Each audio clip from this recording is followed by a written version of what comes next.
To Real Talk Sports with Rico. Today's show, we are talking about week one of the NFL preseason. We'll also be talking about some of the rookie QB performances, and we'll be talking about the NFC South and my predictions for this year. We had started the show with the NFC East last week. We're doing the NFC South. We'll be going through each division as we lead up to the eventual Super Bowl champion, in which I'll be predicting that as well. So, before we actually jump into the content, let me first and foremost thank the sponsors out there for putting sponsorship on the show. Let me go ahead and thank Anchor for being our platform. You can find us there on Anchor, and you can also find us on YouTube. Those notes will be in the show notes below.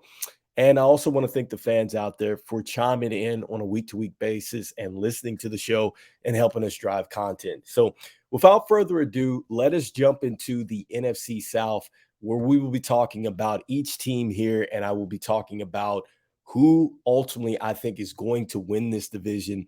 This is an interesting division to me because I think that each team is in a rebuilding state, and I would have to say that this might be one of the downest divisions in the NFC in the NFL. Can get that out, but I think it's going to be tough for anybody in this division. So let me go ahead and throw up some graphics here. We're going to go through each team, guys, and so let me add it here. We'll be starting with the Panthers here. So you're seeing right now with the Panthers, I think it starts with them defensively. You're looking at Shaq Thomas here. I think he's going to be an integral part here of the defensive unit. And I think that if Carolina has a strong point this season, it probably starts with the defense. I think that they have the most continuity there on the defense. When you look at the linebackers that they have between Burns and Thompson here, these guys can absolutely fly around the football. And keep in mind that with Coach Wilkes, they were actually in the playoff hunt. It came down to a win here, a loss there, and they just couldn't pull it out. But Carolina very much had a heartbeat last year. They just couldn't get it done. But I think that the defense was probably what they were hanging their hat on the most. So, between Shaq Thomas here and some of the corners that they have, the defense is going to be solid this year. Moving forward with Carolina, another thing to take a look at is the quarterback play. Obviously, they just got Bryce Young. And you saw Bryce Young, he went 4 of 6 in his debut for 21 yards with no touchdowns and no interceptions. That's key. He did operate with the first team as well, and he did take some licks out there. He took some hard licks. Remember, leading into the draft, a lot of people were worried about Bryce Young and the durability. Now, he took some real shots out there, and he was able to pop back up. You're hoping that as a franchise, he's going to be able to do that for the 16, 17 games, whatever it is. It looks like he's going to be thrown right into action here. But I like what Carolina has if you're looking at the screen right now with Matt Carroll. They got him out of Ole Miss. I think that Matt Carroll could have started last year. If you were following this team last year, he ruptured a tendon or something like that in his foot, which cost him the season, which thrust Sam Darnold and PJ Walker into the starting position. And remember, they went back and forth with the quarterback play for quite some time until they kind of figured it out towards the end. So I like the insurance policy. I did like what I seen with Bryce Young thus far, the fact that he was able to take the contact and get up. I know that he didn't, just go ahead and light up the scoreboard or anything like that. That's not necessarily what the preseason is about. But I think he answered one of the skepticisms that he had been facing leading into the draft. So I like that thus far. And he's going to take a lot of licks because this offensive line, quite frankly, is not very good. So we'll talk about that a little bit more. Next with Carolina, one of their key pieces is going to be Chuba Herbert. I think that he had an excellent year last year. You're seeing Foreman on the screen. This is courtesy of Madden 23. So these rosters are not up to date, but this is what they had last year. But Chuba Hubbard will be there. Here's a guy that he for sure is going to get a lot of carries. He carried them along with Foreman. I think that he's going to have a stellar excellent season this year. And I think with Coach Wright coming over to Indianapolis, he's got to utilize the run game a little bit more, especially if they're going to throw Bryce Young out there. I think whenever you put a young quarterback under center, one of the best ways to make a young quarterback comfortable and learn in the NFL system is to have kind of that safety blanket back there with the running backs. It takes a lot of pressure off of them.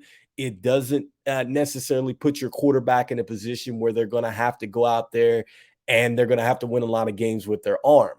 If you fall behind in games, so be it.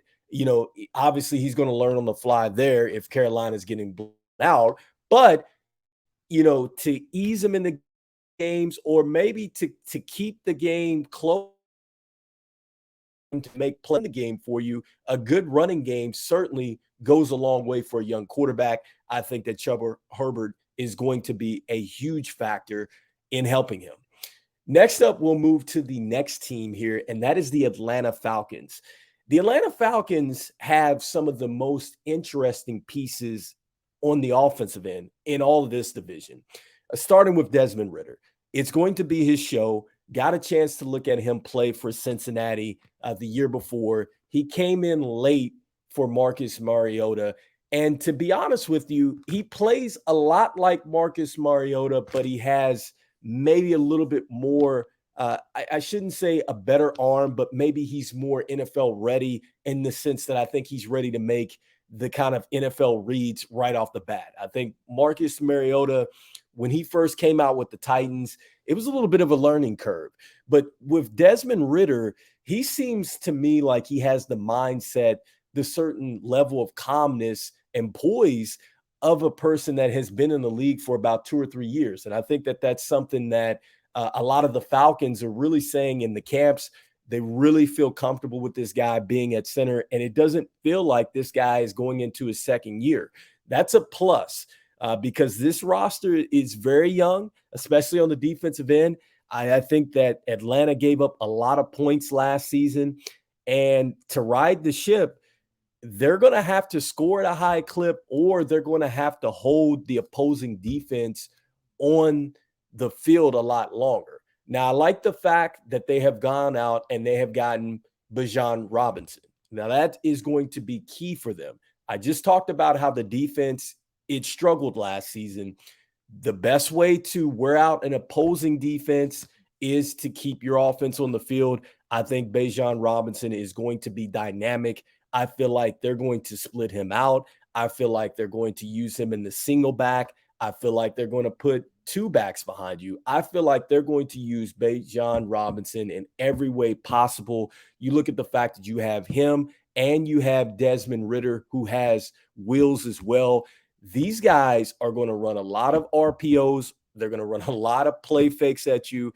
They're going to get that defense going right to left the whole game. They're going to be very exciting. And I think that that's going to be Atlanta's calling card if they're going to win football games. Is offensively, they're going to have to figure it out, or they're going to have to go. They're going to have to be in track meet mode. And defensively, I think that they're going to have to figure it out as they go along. Now, another key piece here to that offense is Drake London. Here's a guy that was exceptional out of USC. You're looking at a guy, he was 6'4", 219 in his rookie season here. He had some up moments. I had him on my fantasy football team. I thought that he was going to have some dynamite moments, but as we have learned when you're playing fantasy football and really when you're looking at an elite wide receiver, it depends a lot on the quarterback play. And he's going to need Desmond Ridder to be able to go down the field. I just talked about how Desmond Ridder plays, or he feels like he has a lot more composure, and it feels like he's been in the league a lot longer than he's been. I think that that's going to give him the confidence, and I think Drake London's going to see that in year 2, and he's going to start to get a lot of more footballs thrown his way. I feel like that with the new coach here, I feel like they're going to try to get Drake London available in screens. They're going to try to get him into quick slants. And then as they're running Bijan Robinson and as they're running those run pass options, I think they're going to try to get you to bite big and go down the field with those play fakes. This is perfect for a guy like Drake London. I didn't see any route that he could not run when he was at USC. I mean, he can finish in the red zone. He has the speed to go by you, and he has the toughness to go inside the numbers and take big shots from linebackers and safeties. I think that this guy is going to be dynamite down the line. They just got to get the football to him.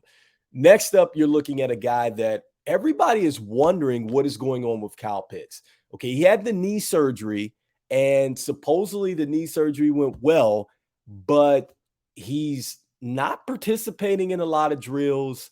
He's not really participating on the team practices when they scrimmage teams before they play in the preseason games. And it's a bit worrisome, okay, because Kyle Pitts had a solid rookie year. You could argue that he might be a top 3 to 5 tight end in the NFL after his rookie season, but he fell off mightily in year 2, and that's scary, okay, because they're going to need Kyle Pitts. I think that he's going to definitely be an extension of the pass game. I feel like he's going to line up in pretty much every position possible. When you think of him, I'm thinking of like a George Kittle. I'm thinking of a Travis Kelce. Like, I'm thinking of a Darren Waller. Like, this guy is going to have to be dynamic if Atlanta is going to win games, and they need him to be healthy. Hopefully he has come back from this knee. They were saying it was pretty minor, and they're saying that he's ready to go, but you just haven't seen a lot of him. I know they haven't really trotted a lot of starters out there, and they're not going to in the preseason, but I think that it is important for him to get out there and start to get some camaraderie with Desmond Ridder, because when it comes down to running routes in the NFL, the one thing about it is the guys who are on the same page, they seem to get it done the most efficient way possible. And I think that only happens when you're out on the field and you're getting that kind of you're getting that kind of rapport, back and forth with each other. And so Kyle Pitts has got to be out there. I think that he's going to be a huge factor if Atlanta is going to make any noise in the NFC South. He has to be out there. This is a guy that easily could catch 100+ balls if he's out there and if he's healthy. So that's going to be key for Atlanta if they're going to push forward in this division. Next up, we're talking about the running back, and we've been talking about Bijan Robinson, but how about Patterson here? This guy has been terrific. He has been absolutely terrific. He's been terrific as a running back. He's been terrific as a kick returner. He's been terrific as a wide receiver. This guy is an everything guy. He's a guy that you would want to play on any football team. He's put in exceptional work across the league for many different teams. And Cordell Patterson here is a guy that I think is going to be an X factor here. And this is why I'm saying Atlanta probably has one of the most dangerous offenses in this division. It's just they don't have the defense to go with them. So you're hoping that they're going to score a lot of points. They're going to wear down defenses. They're just going to outscore people. They're going to have to. But I feel like this is really going to open up. You look at what they have behind him. They have Aguilar as well. Here's a guy that had a tremendous season as well. They are loaded in the running back, wide receiver, tight end rooms there. Atlanta really has no excuses not to put up points. They have so many weapons out here. It is just going to be a matter of them getting on the same page and executing. Next up, we're looking at the Saints. The Saints are by far one of my favorites to win this division, and it starts with this guy right here, Michael Thompson. When you look at Michael Thomas, he was one of the best wide receivers, if not the best in the NFL, probably 2 or 3 years ago.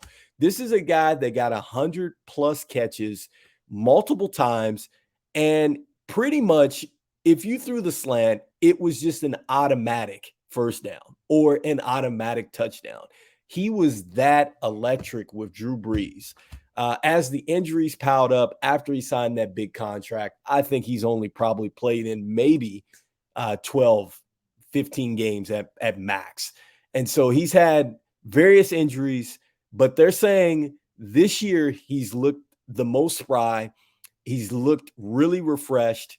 He's looking good. He has been an advocate to get Derek Carr over here to be his quarterback. And he feels like he's ready to go. He feels like he can be a top number one guy. I mean, we'll see about that. If he returns to form, the Saints quietly, they might have one of the best offenses in this division as well. Because behind him, you have the standout receiver from last year, Chris Olave. Chris Olave can absolutely fly. Like, he ran past people like they were standing still last year. The problem was there was nobody to get him the football. Andy Dalton couldn't get it to him. Jameis Winston was hurt. They went down to a third string quarterback. They didn't really give Tyson Hill a chance, and I don't know if he's necessarily the best at the quarterback position, but they just didn't have anybody to get the football to him. And so if there is somebody that can deliver it like Derek Carr can, I mean, certainly he probably is looking at maybe one of his most offensive talented, wide receiver room in quite some time. I mean, I get it. He did have Hunter Renfrow. He did have Devontae Adams last season. That is quite talented. I will give that. But these guys can absolutely fly, and they've been doing it for some years. There's not a route that Mike Thomas can't execute. And Chris Olave, like I said, is going to take the lid off a lot of defenses. So, I mean, plus you have Tyson Hill playing tight end as well. Yeah, I mean, Derek Carr really has no excuses this year, especially when he's probably going to have one of the best backs in the game when he comes back from suspension in week 3 with Alvin Kamara. Alvin Kamara has been, if you're looking at a fantasy football standpoint, maybe one of the top 15 running backs probably of the last 5 to 8 years. And it's because he can pretty much do everything. I had Alvin Kamara when he scored 4 touchdowns, I believe, on Thanksgiving Day. And just pretty much it was one of those things where if you have a player, you've won that week, he was that guy, right? Like he was that guy. And Alvin Kamara, I think, showed signs of that. I think, again, the quarterback play limited him. Remember, between Mike Thomas and him, these guys were used to playing with Drew Brees, and you knew Drew Brees can toss that thing. So when you take away the quarterback play, now teams were stacking the line to scrimmage, which made it tougher for Alvin Kamara to get the running lanes. And then when it came back to drop back passing, because the passing game struggled so much, they struggled to really get teams to buy into some of the concepts and the plays that the Saints like to run. It's the same system because Coach Allen, he was under Sean Payton. So it's the same system. It's just the quarterback play was different. And I think that they're going to see a bump in that this year. I think that makes the Saints dangerous. Plus, they've added Jamal Williams over here from Detroit. And remember, guys, Jamal Williams led the NFL in touchdowns last year. He is going to have that backfield all to himself for the first 3 weeks. And then you're adding Alvin Kamara from week 3 on. This is going to be a scary backfield. It could be a scary offense. Next up on the Saints is Jameis Winston.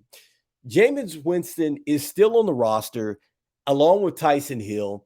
And I circle this because I just talked about Jameis Winston struggling. He had the rib injuries, which basically sidelined him or something like that. I think they were saying at one point last season he was playing with a broken back. Tough guy. Certainly can get it done. When Jameis Winston is good and on, he's on. But when he is off, he is really off. He throws a lot of interceptions, throws a lot of just footballs that you definitely shouldn't throw into coverage. But it is going to be a nice security blanket because, listen, Derek Carr was replaced at the end of last season, okay? And he's about a couple seasons removed from his possible MVP running. He was in the MVP running, I think, before he hurt his leg going into the playoffs one year. But he got him to the playoffs the year before with all the controversy. It didn't work out when they got Devontae Adams over there. They really felt like the playbook was going to be opened up. He didn't perform at a high level there. I don't necessarily think that it was Derek Carr's fault. I mean, I think he's juggled through a lot of different offensive coordinators since he's been in the league. I'd have to do my research there. Josh Jacobs really came on last season in a contract year. It wasn't like he was getting that type of performance each and every year that Derek Carr has been there. So there's a lot of different factors here. But point being, Derek Carr has to perform. If not, I think the Saints have a pretty good insurance policy here with Jameis Winston. Jameis Winston in the same circumstance in the sense that he has a lot more offensive weapons to work with than he did last season as well. So moving forward, Tyson Hill, we talked about it. This guy is pretty much an everything player, tight end, quarterback, running back. He's going to be used in a lot of different things. That's going to make the Saints that much more dynamic offensively. And then we reached the Buccaneers. And so with the Buccaneers, my biggest question is Kyle Trask. You brought Baker Mayfield over, and essentially he's going to be your starting quarterback. Now, it worries me that you drafted Kyle Trask out of Florida, and he was expected to be the heir apparent of Tom Brady. But that didn't happen. So I'm wondering about this right here with Kyle Trask. And it's really scary because Baker Mayfield has had some injuries in the past. Remember, he had the shoulder that was tore up, and that cost him some time in Cleveland. Actually, he fought his way through that, the torn rotator or whatever he had. So he's a tough guy, but ultimately, he really wasn't able to make the throws and really open up the offense the way you wanted him to open it up in Cleveland. And also, too, when he got shipped over to the Rams, he showed signs of that. But then again, there was times where he just couldn't open up the offense as well. And so, I'm wondering, is Baker Mayfield the answer? And if he's not, is Kyle Trask the answer? So I'm not sure about this. I think that the Bucs really have a serious kind of question mark at the quarterback position. I think at some point they're going to have to address that. They've done a little bit of a patchwork here. Baker Mayfield plays with a lot of guts. I like that they do still have a pretty good wide receiver core with Mike Evans and Chris Godwin. I think Chris Godwin was one of the best wide receivers in the league before he tore up his knee, not last year, but the year before. Did a great job getting back out there last year and hanging in there as much as he possibly could. But usually they tell you it's the year after the knee injury when you start to really get back to your effectiveness. So this year should be the year that Chris Godwin is actually back to himself. Mike Evans is going to stretch the field. They no longer have Gronkowski at the tight end. They no longer have Leonard Fournette at the running back position. And they have an okay defense. I think that the defense is probably going to be one of the best in the division. When you look at Todd Bowles, who was the defensive coordinator for the Bucs, he also has won the Super Bowl with the Bucs. He also was a Super Bowl winner with the Washington football team back in the day as a cornerback as well. So this guy knows defense for sure. So you're going to get the best coach and best playing defense is going to be with the Tampa Bay Buccaneers. My problem with them is just going to be points. And that's what you saw with Tom Brady towards the end. They couldn't manufacture a lot of points. And so with that being said, man, it's one of those things where I think that they're going to be really relying heavily on these two, Godwin and Evans, and then they really have an unknown source too at the running back position as well. And that kind of worries me because, they have they have a guy, I think it's Rashad White there, that is coming into his, I want to say his second season, and he showed flashes last year. It is going to be his backfield for this year. I'm not sure what type of running game that Baker Mayfield is going to get as well. That really concerns me. I'm I'm not really sold on what they have behind him as well. I think Chase Edmonds is on the roster. I mean, the running game is very questionable with the Buccaneers. The quarterback play is very questionable with the Buccaneers. The tight end play is not very good. It's taking a big hit. Defensively, they're going to be pretty stellar. So I think that the bottom line is they're going to struggle to score points. Ultimately, I think that this division is going to come down to the Saints and the Buccaneers. I'm throwing up some gameplay right now. This essentially would be the game that would, I'd say, decide this division. I think it's going to come down to the Saints and the Bucs. I like the Saints because I think the Saints have a lot more uh, offensive firepower. Now, they don't necessarily have the best defense in that division. Yes, I get they probably have the best corner in the division with Lattimore.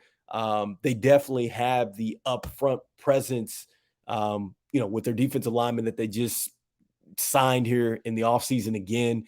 But I feel like offensively, the Saints are probably going to have enough to get this division. I don't know by how many wins, but I think that the Saints are certainly going to be the winner of this division by a slim margin. I definitely think the Bucs are going to be there. I think Atlanta finishes third in this division, and I think that Carolina is going to go through some more growing pains, and I think that they're going to finish last in this division, honestly. So, with that being said, that ends our NFC South preview. Let's go ahead and jump now into the rookie preseason performances. I'll leave some video up on the screen here. So, we talked about Bryce Young, and we talked about the fact that he went 4 of 6 for 21 yards, no touchdowns, no interceptions. I like the fact that he was able to show that he could take a lot of punishment. That was good. Now, moving forward, looking at the Houston Texans. So you looked at CJ Stroud, and CJ Stroud, he struggled. Okay. He threw an interception in that one. He also did take quite a bit of punishment. That is something that I think that is going to be a constant present here in his initial year, because I think that the offensive line is still building. I think that they're still trying to build the running game, which is going to be good, but they're going to need a lot more as far as wide receiver play. They traded off Brandon Cooks. They no longer have DeAndre Hopkins. That's been long gone. And so now they're down to just, they've got a rookie here that they've got Tank Dell. They've got Nico out there as well. And so they have a young wide receiving core, and I believe Dalton Schultz is out there too. So young at the wide receiver core.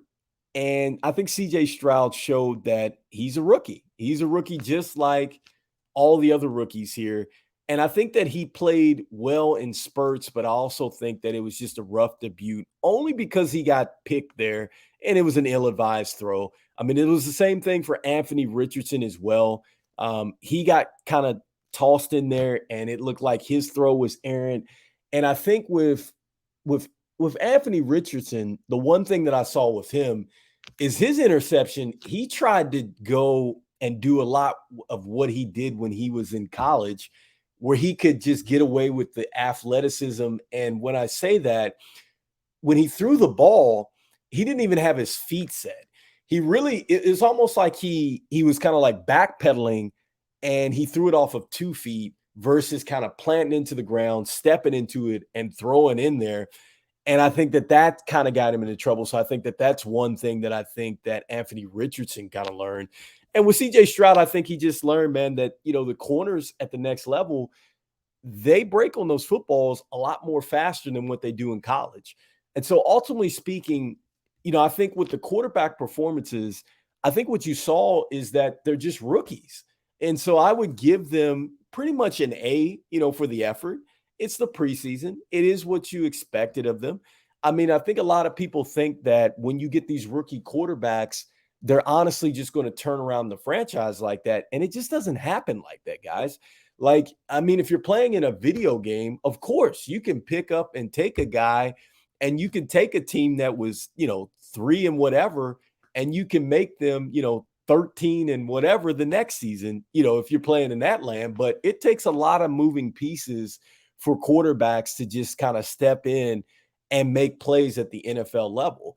It's one of those things where a lot of the throws that you were able to get away with in college, you're not able to get away with in the pro level because guys are just that much more faster and that much more quicker.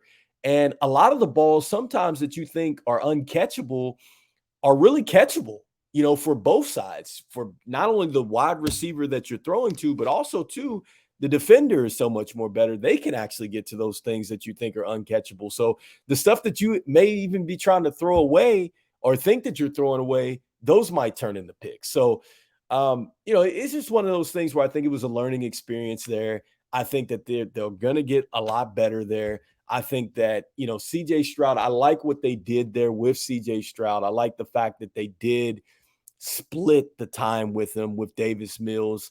And, they didn't just go ahead and throw him the job like they did Anthony Richardson here. So I like that they're going to ease CJ in. With Bryce Young, it looks like he's a bit more of a starter. But like I said before, I think that he's got a little bit more of an offensive weapons, and there's some things in place around Bryce Young that could actually make him a little bit more successful to start. So, like I said, each rookie quarterback, I think that they did decent for the most part. I'm not going to put a ton of weight into week 1 of the preseason. Some of the other standouts here is Tank Dell. So Tank Dell is a guy that Houston's picked up here. I think he was projected to be a 2023 all-rookie team guy. Here's a guy that had a heck of a catch. If you were looking, I believe at that Hall of Fame game, it was like a 24-yard catch. He also had a terrific touchdown that he kind of picked up off the ground. That was tough. How about Seattle, right? And Zach Charbonnet. Here's a guy that a lot of people feel like he might actually have the chance to be the starting running back for Seattle. And if you've been following Seattle, you know that Seattle is really predicated off the run. Geno Smith was the comeback player of the year. And a lot of that came down to the fact that they had terrific running back play. So you add Zach into the mix here. And here's a guy that he showed that he could punish defenders, right? On his he had a 4-yard run that pretty much led to a first down. That looked pretty good where he punished the defender there. He showed that he had some good hands coming out of the backfield, making some catches there. That's going to be a staple, I think, of Seattle's offense here. So I think that Seattle really might have got something special here with this young man out of UCLA. If you watch some of his games, he was tough out there, man. I think that this is a guy that can instantly kind of come in and fit, and I think he's going to make some plays here. Next up, another guy that kind of stood out here for us, kind of looking at the Philadelphia Eagles game. I thought that the defender that they got out of Georgia, I thought that he played terrific. But how about the corner that they have here, Ringo? Kelly Ringo looked really good. I thought that he did a great job on Zay Flowers. I think that he did a pretty good job as far as holding leverage there for the most part. He did show some hustle to get a stop and avoid a block there to stop a red zone appearance by the offense here. I think they were playing the Ravens. So he looked pretty good. I circle this as a win here for Philadelphia because you already know that Philadelphia can play offense. But the fact that they went out and got some defenders here to play on the defensive end here, they get the kid from Georgia, Carter. They got their DB as well. These guys were flying around the football here in game one. I really like what Philadelphia has. I think that they're going to be really scary. And I'm kind of tipping the hat here. I like Philadelphia to come out of the East again, or out of the NFC again. I think that they're really, really that good. Just looking at some of this preseason action here from some of their young defenders.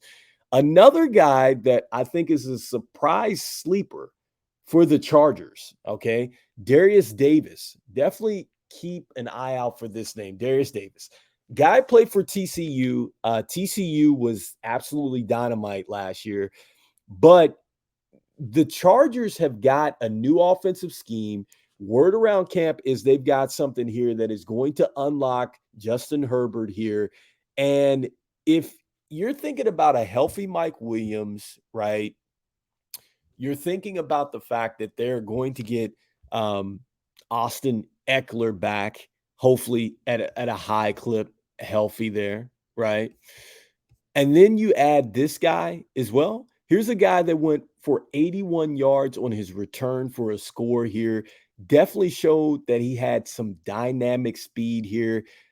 He played in the slot as well. That's going to be huge. Like, I think that the Chargers might have got some gold here, right? To go along with that strong wide receiving core. So I like what the Chargers got here. I think it's another rookie that I feel like can make an impact immediately out there with Justin Herbert. And so next up to another wide receiver here was Quentin Johnston, right? I think this is another guy that the Chargers have gotten that I think is going to be solid as well. He looked pretty good. Another guy that I think could honestly go along with like a guy like Josh Palmer. Again, I think that the Chargers, they might have one of the most dangerous wide receiving cores in the league. Obviously, you're disgusted if you're a fan last year up 27-0 and you get routed on the road when you're supposed to win against the Jags. But with this passing attack here, I just couldn't see how the Chargers could drop the ball again this year. So I think that they went offensive heavy, slotting in two for Keenan Allen. There's a guy I forgot to include. So, Keenan Allen's getting a little bit older. He had some injuries. If Keenan Allen goes down, if Mike Williams goes down, I think that Justin Herbert still has some people to throw to, and I think that they're in a good situation. So those are a couple rookies that have kind of caught my eye here in week one of the preseason. We'll be talking about some more rookies in week two. But now let's talk about some of these NFL moves. And so going into week two, starting tomorrow, the big news is that Dalvin Cook has signed with the Jets. And then we have Ezekiel Elliott, who is signed with the Patriots. And so I like the Jets move, starting with Dalvin Cook. I think that Dalvin Cook, it definitely was a foregone conclusion that they were going to get Dalvin Cook. I think that the Jets are in a situation where they really have something going here. I mean, I think on paper, the Jets look really, really good. Now, I will say this.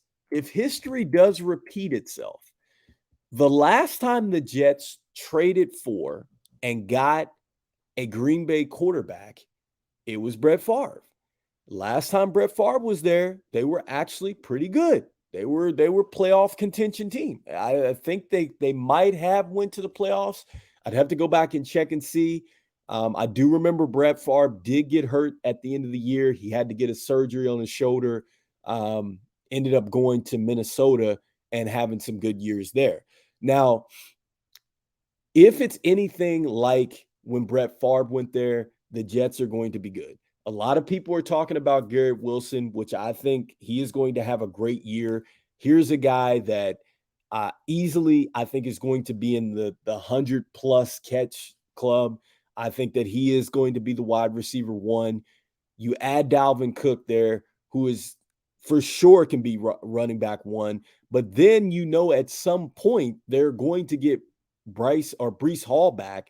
And Breece Hall, he basically might have won the rushing title if he still would have been healthy. Now, he tore his ACL. They're saying that he's looking good. They're saying that he's looking on schedule. I think that there had been talks that he would possibly be ready for week 1. I'm thinking that they're probably going to ease this guy back out there. That's why you go out and get a Dalvin Cook. I think that they're probably realistically looking for him to kind of get back into things by about week 3, week 4, week 5, somewhere in there, and really be a guy that they can depend on towards the end of the year. But you add that with um, the quarterback play that they have. You add that with the wide receiver play that they have. You add that with the defense that they had. And I think that they're going to be special, man. I really do. I think that this is a team that is destined to do some damage out there. And I like where they're going with this one. I like where they're going with this one. And I like the fact that they still have Zach Wilson on the roster, just in case, man, things don't work out. They still have Zach Wilson there, who I think is a serviceable backup. I think that he's probably learned a lot here. I think he's going to learn a bit more. And I just think that, the Jets are in a good position. I think this is a terrific signing by going out and getting Dalvin Cook. Next up, talking about running backs, talking about Ezekiel Elliott. And so with Ezekiel Elliott, he had like an uppage in touchdowns last year, but everything else was down for him. Okay. And Pollard was the guy for Dallas last year, not Chris Pollard. But Pollard was the guy for Dallas last year. And Zeke, he was the second fiddle guy. It was clear that Zeke was on his way out the door. It was clear that Zeke really wasn't the type of running back that he was in the first 3 or 4 years of his career. And you knew that was going to be coming because Zeke takes a lot of punishment. Now, with Ramondre Stevenson and the Pats, it can help the Pats in a way that they're going to get a goal line finisher a lot like Legarius Blount. Now, I think that that's going to help them. I think that that's certainly going to help them in short yardage. I think it's going to help them if they're going to want to eat up the clock. I think that this is going to help them if they want to use a running back in a little bit of a pass catching situation, which that they're going to do that as well. So I think that's going to help Mac Jones out a bit.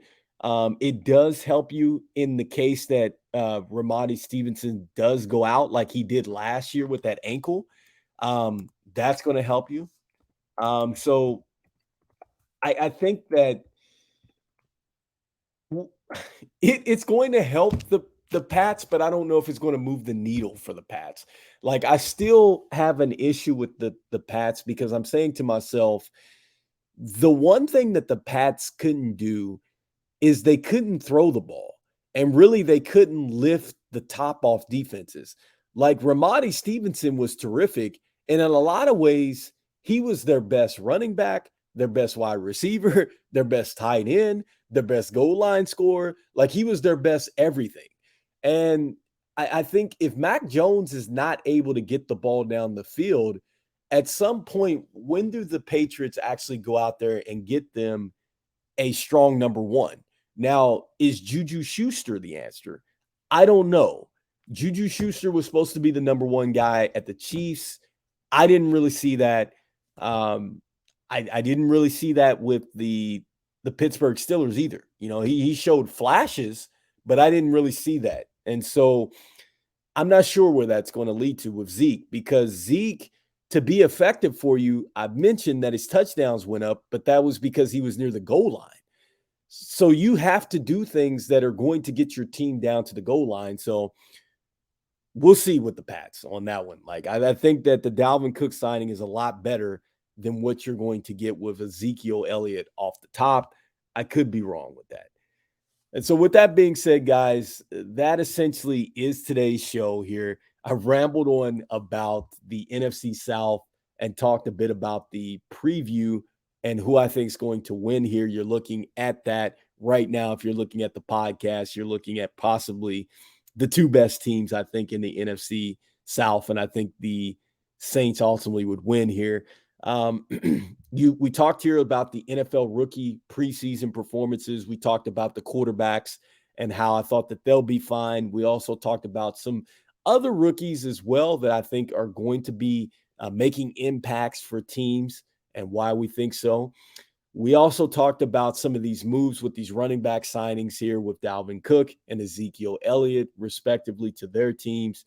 And we talked a little bit here about the preseason. So, with that being said, guys, we'll be back for another show. I want to go ahead and thank the sponsors out there who put sponsorship on the show. I want to thank the fans out there who have listened to the show on a week-to-week basis.